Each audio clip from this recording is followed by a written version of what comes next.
Nah, kali ini teman-teman, saya akan berbagi tips lagi buat teman-teman semua ya, bagaimana caranya kita mencabut telur merpati biar giringnya lengket, keras dan merapat ya ke betinanya. Oke, teman-teman. Ini bagi yang belum tahu ya. Nah, ini rencana yang mau saya cabut telur, nanti itu yang ini teman-teman, merpatinya.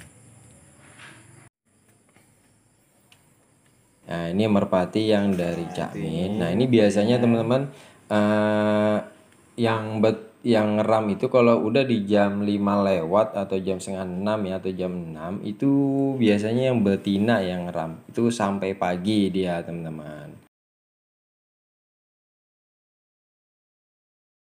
Nah, ini merpati yang dari Brotoni ya, ini juga sama. Ini pejantannya ada di luar. Nah, yang betinanya yang lagi ngerem ya. Nah, ini yang teman-teman harus ketahui. Nah, ini betelurnya ini di hari Senin ya. Kemarin tuh di hari Senin pagi. Nah, kalau yang dari Cak Min itu dia betelurnya di malam Senin dia, teman-teman. Ya. Nah, ini kenapa saya cabut telurnya di malam Senin juga nih, teman-teman. Kenapa saya cabutnya di malam Senin? Karena apa? Giringnya ini cepat dia, teman-teman. Oke, yang teman-teman harus ketahuin. Nah, ini yang pertama kita ambil dulu pejantannya ya. Nah, ini kita ambil dulu pejantannya. Nah, setelah itu kita ambil yang betinanya. Nah, setelah betinanya kita ambil, lalu kita masukin ke dalam box atau kotak kah, becek kah, atau apa terserah ya teman-teman. Nah, itu lalu kita ambil telurnya ya. Nah, pada saat kita ambil telur ini diusahakan merpati itu jangan melihat ya teman-teman. Itu diusahakan. Nah, ini kenapa sih kita cabut telur? Nah, ini biar teman-teman tahu kenapa kita harus mencabut telur. Nah, itu intinya itu sebenarnya untuk meningkatkan emosional merpati yang pejantannya nih teman-teman. Makanya dia bisa giring keket, bisa keras giringnya itu ya karena dengan cara mencabut telur itu tadi kita itu biar si pejantannya ini giringnya itu keras, meningkatkan emosional merpati itu. Nah, oke. Nah, di cara yang kedua saya ini teman-teman. Nah, ini kalau teman-teman yang belum pernah ngelakuin seperti ini, kalau bisa jangan ya. Cara kedua ini mungkin agak ekstrim, yang bagaimana merpati itu sebenarnya ada di dalam kedua-duanya ya. Resikonya kalau dia tahu itu kita yang ngambil, itu biasanya dia trauma dia teman-teman, dan akan berakibat fatal juga ya. Dia akan trauma karena melihat kita yang ngambil. Biasanya dia trauma atau dia nggak mau giring lagi tuh teman-teman. Nah, jadi jangan lakukan yang cara yang kedua ini kalau belum terbiasa ya teman-teman. Nah, ini kalau mau lakukan, nah justru kalau mau teman-teman mau lakukan seperti ini justru di tempat yang gelap. Jadi teman-teman harus raba pelan-pelan ya. Raba pelan-pelan lalu ambil telurnya nih teman-teman. Nah, justru sebenarnya kalau kita langsung mengambil seperti ini ya, kalau itu berhasil tanpa dilihat dengan merpatinya, tanpa diketahui dengan merpatinya, itu justru giringnya malah lebih bagus lagi nih teman-teman.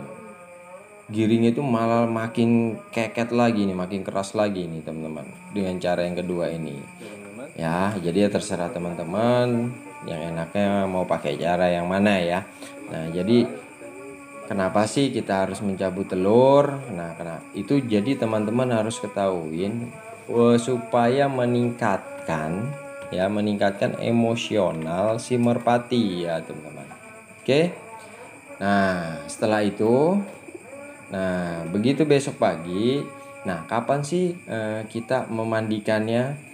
Nah, biasa yang saya lakukan ya, teman-teman, itu saya memandikannya itu di jam 10 ini udah jam atau di jam 11 ya. 11 tuh, teman-teman. Nah, ini Biasa yang saya kita lakukan. waktunya mandikan Jadi saya biarkan dulu nih merpati ini melihat kandangnya, melihat tempat tempat telurnya itu, nah merasa kehilangan telurnya. Nah, itu yang mengakibatkan apa?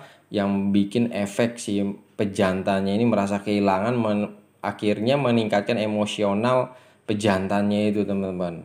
Akhirnya giringnya itu merpati itu makin lengket, dia makin keket ya. Nah, itu tujuannya sebenarnya yang teman-teman harus ketahuin. Oke, lalu kita mandikan setelah jam 10 atau jam 11 itu kita mandikan ya. Nah, setelah kita mandikan baru kita bersihkan kandangnya ya.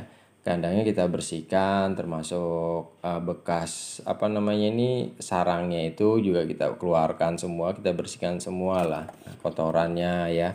Kotorannya itu kita bersihkan semua. Nah, setelah bersih, yang saya lakukan biasanya sih teman-teman, setelah merpati ini kering ya, itu saya umbar nih teman-teman. Ini saya umbar. Itu saya umbar. Nah, tapi kalau teman-teman nggak bisa ngumbar, ya itu nggak apa-apa, dimasukkan aja di dalam kotaknya ya, bukan box maksudnya ya, bukan paguponnya. Yang biasanya kan teman-teman pakai kandang kotak gitu ya, yang ada paguponnya di dalam. Oke, nah itu nggak apa-apa pakai itu. Nah, nanti di hari Selasa ya, di hari Selasa itu baru saya nanti jemur di jam 9 tuh sampai jam 10 biasanya saya jemur, lalu saya setelah dia makan, setelah ini baru saya ungkep ya, atau saya masukkan nanti ke pagupon. Nah, nanti sore jam-jam 3 atau jam-jam 4 tuh saya keluarkan lagi, saya kasih makan, saya kasih kawin lagi ya. Jangan lupa dikasih makan. Dah, nanti jam setengah 6 atau jam 6 saya masukkan di paguponnya. Nah, itu sampai dia giring nanti di hari Rabu. Nah, di hari Rabu itu udah bisa sih sebenarnya kita panas-panasin ya. Itu biasanya udah giring, cuma belum keket dia teman-teman ya. Nah, nanti di hari Kamisnya ya itu biasanya udah mulai giringnya agak enak. Nah, nanti di hari Jumatnya biasanya tuh udah langsung keket itu teman-teman. Oke, ya mudah-mudahan informasi dari saya ini sangat bermanfaat. Jangan lupa like and subscribe channelnya Ruli Brewok ya. Dadah teman-teman, terima kasih.